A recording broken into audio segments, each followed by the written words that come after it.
Hi team, Kimber Williams here. I am excited to do the third video in how to build your business like a rock star. I'm so sorry that I'm doing it so late in the day. I had great intentions of doing it much earlier, but this is kind of how it worked out. So tonight I get to talk about adding team members, about following up with people effectively. And as I was thinking about, going through what I wanted to talk about tonight, one of the things that kept coming to my mind was just networking. Not network marketing, but networking. And I don't know if you all listened to the Rock the Pink live video this last Monday night, but Celeste Gwynn was on it, and she's the #1 earner in Plexus.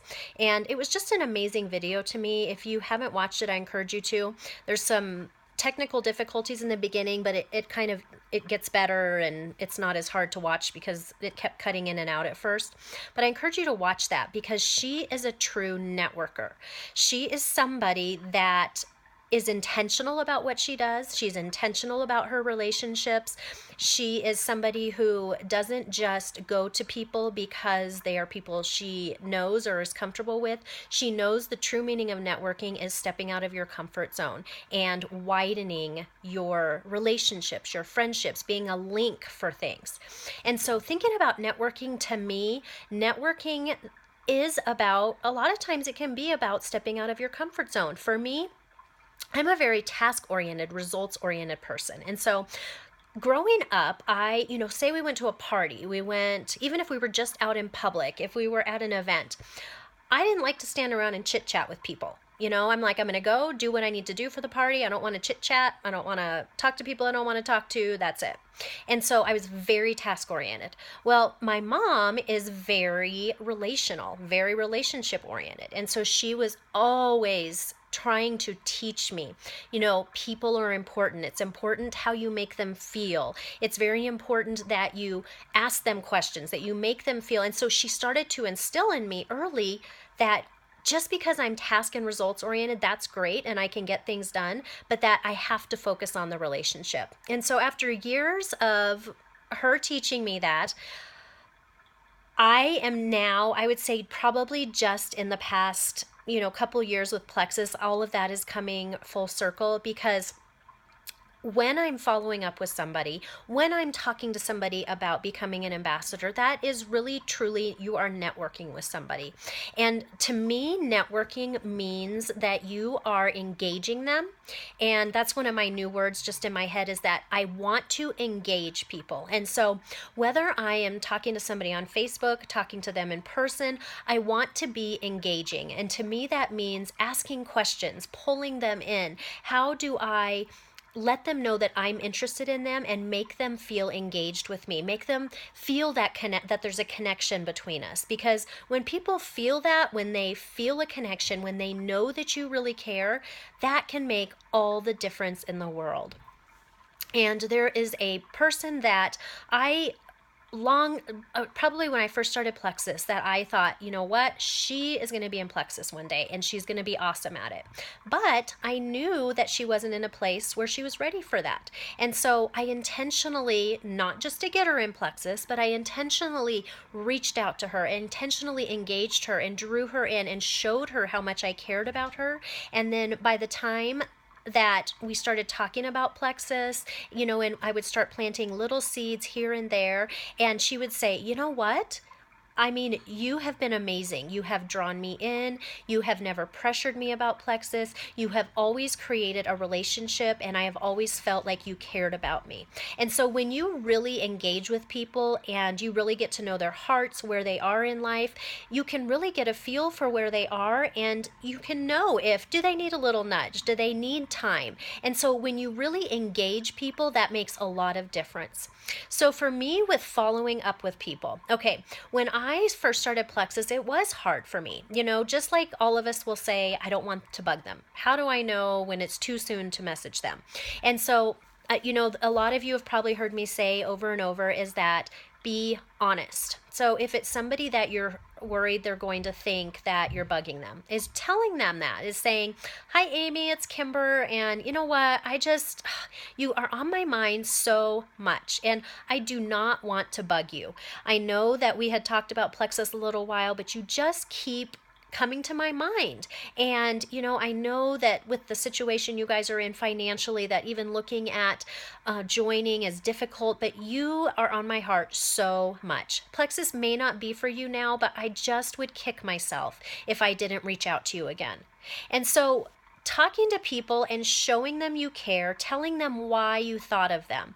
And to me, engaging somebody, showing them you are vested in not just them joining, not just them purchasing product, but you are vested in who they are and care about them. And when you say, I always will say, you know what, there is no pressure at all.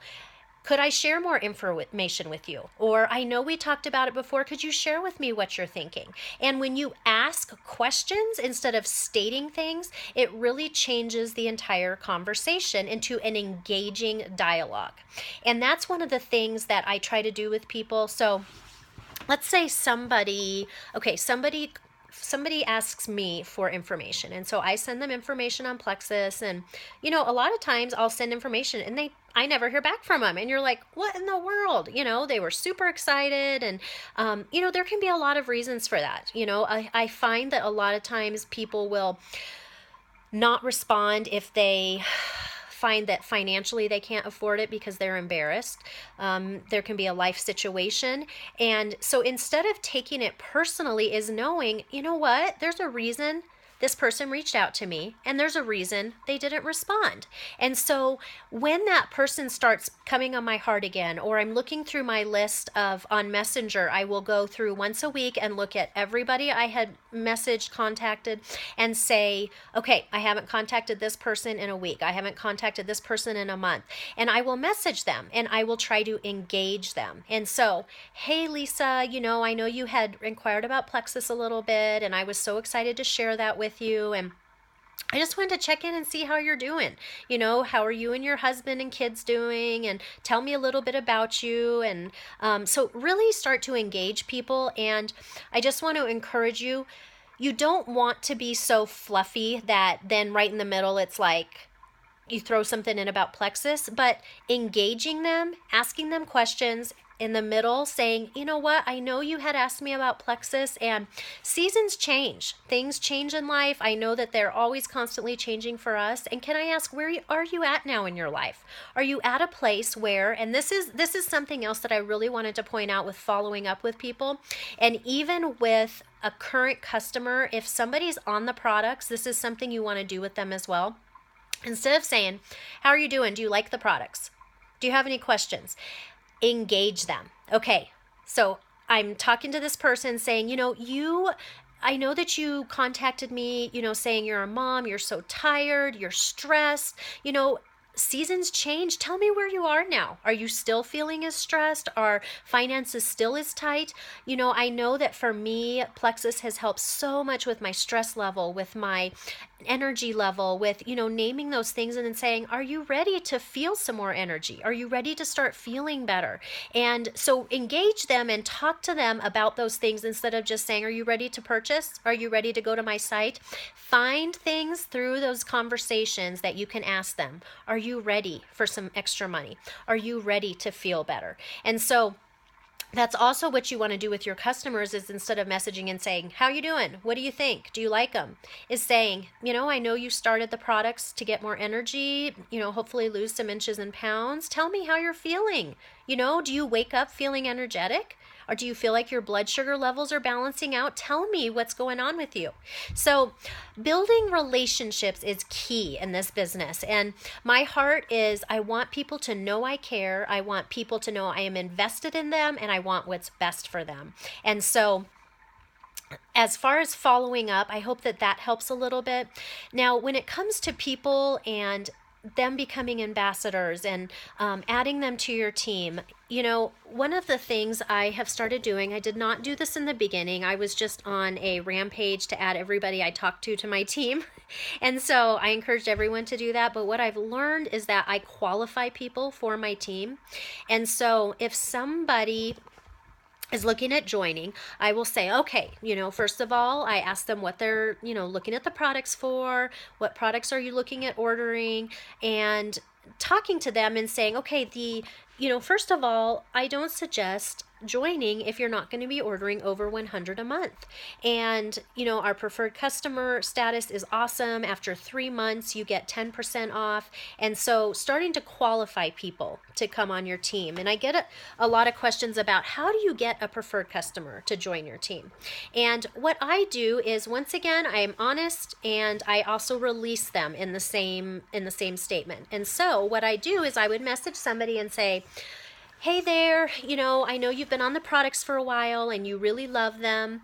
And I just wanted to mention to you that being an ambassador might be something you want to look at. You will get a discount on the products, and I know that you love them. If you have a sister or mom or friend that would like them, they can always order through your account. And so I kind of go through some of that, and then I would say, no. And then I would say, there's no pressure at all. I love having you as a customer. If it's right, feels right for you to talk more about being an ambassador, let me know. But really, if you can engage and draw them in about why it would be good for them to be an ambassador, and in the same sentence, release them, that is what is key. And so I really believe for my team that if somebody's supposed to be a customer, if somebody's supposed to be on my team, that they will be. And so I don't have to nudge or try to convince people. I will, like I said, engage, ask questions, talk through things with them, and help them find what is best for them. Because it's not good for me if it's not good for them. I don't want anybody to feel pressured. So I hope that is helpful. I feel like just a key is relationships, networking, and engaging people. And so I want to encourage you all to do that. And, you're welcome to ask me questions over Messenger below. I feel like I'm missing a lot of things that I wanted to say, but those are some key tips that I would give you all today.